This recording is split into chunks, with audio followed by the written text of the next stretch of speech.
వాసు గారు నిన్న దిల్ రాజు గారు ఒక మాట అన్నారు. ప్రేక్షకుల్ని మేమే చెడగొట్టాము, 4 వారాల్లో ఇంట్లో కూర్చోండి, 4 వారాల్లో సినిమా తీసుకొస్తాను, వాళ్ళని మేమే చెడగొట్టాము అన్నారు ఓటీటీ గురించి మాట్లాడుతూ. సో ఇప్పుడు ప్రొడ్యూసర్లు అందరూ మీరు అందరూ మాట్లాడుతున్నారు ఓటీటీ గురించి గట్ట. సో ఫర్దర్గా ఎలాంటి డిసిషన్ తీసుకోబోతున్నారు అంటే 4 వారాలకి స్టిక్ అయి ఉంటారా, లేదంటే ఇప్పుడు ఆయన కూడా రాజుగారు అన్నారు కదా, సో ఛాంబర్లో కానీ ప్రొడ్యూసర్లు కానీ ఏమన్నా చేంజ్ ఓవర్ ఏమన్నా ఉంటుందా? నేను చూసిన దాంట్లో ఎవరో ఎన్ని బాధలు పడినా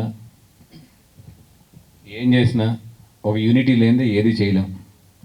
ఇది ఏదో ఒక ఛాంబర్ రూల్ పెడతానో లేదా ఇంకొకరు రూల్ పెడతానో ఇది సక్సెస్ అయ్యేది అయితే ఎస్పెషల్లీ నేను చూసిన దీంట్లో అయితే చాలా కష్టం.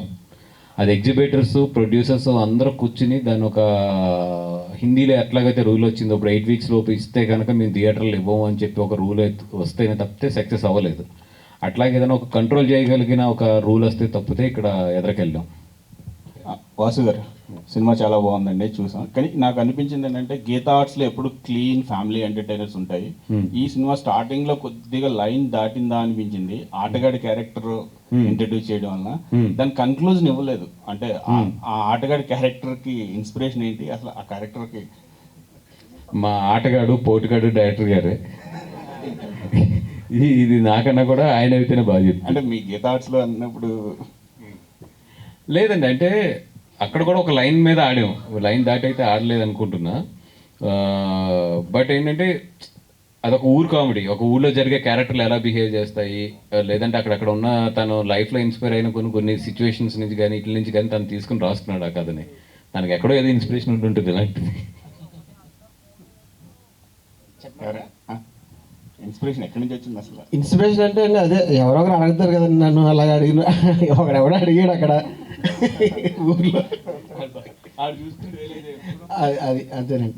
తర్వాత కంక్లూజన్ ఉంటుందండి, ఎడిటింగ్లో తీస్తారు, చాలా ఎంటర్టైనింగ్ ఉంటుంది. అది ఎడిటింగ్లో తీస్తారు సార్.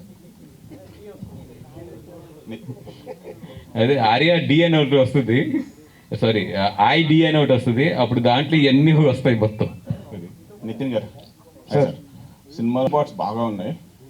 అంటే బావగారు చూసారా సినిమా? చూసి ఏమన్నా మీ సీన్స్ ఏమన్నా కొన్ని సీన్స్ ఏ సీన్స్లో బాగున్నాయని చెప్పారా ఎన్టీఆర్ గారు? సార్ చూశారు సార్, కాకపోతే ఇంకా డిస్కషన్ దాకైతే వెళ్ళలేదు. మేము డిస్కషన్లో తొందరలో వెళ్తాం. ఇప్పుడు ప్రమోషన్లు వాటి వీటిల్లోనే బిజీగా ఉన్నాం. ఒక్కసారి అవన్నీ అయిన తర్వాత ఆయనతో కూర్చోడం అయితే జరుగుతుంది, మాటల్లో వస్తుంది సార్. ఏంటో ఒకసారి కనుక్కోవాలి సార్. ఫస్ట్ మిమ్మల్ని అడుగుతాను సార్. అంటే ఈ సినిమా మొత్తం కూడా అంటే క్యాస్ట్ గురించి చెప్పారు మీరు కొంత. యాక్చువల్గా చెప్పాలంటే మెగా ఫ్యామిలీ కానీ అల్లు ఫ్యామిలీ కానీ క్యాస్ట్ లేదు. ఎందుకంటే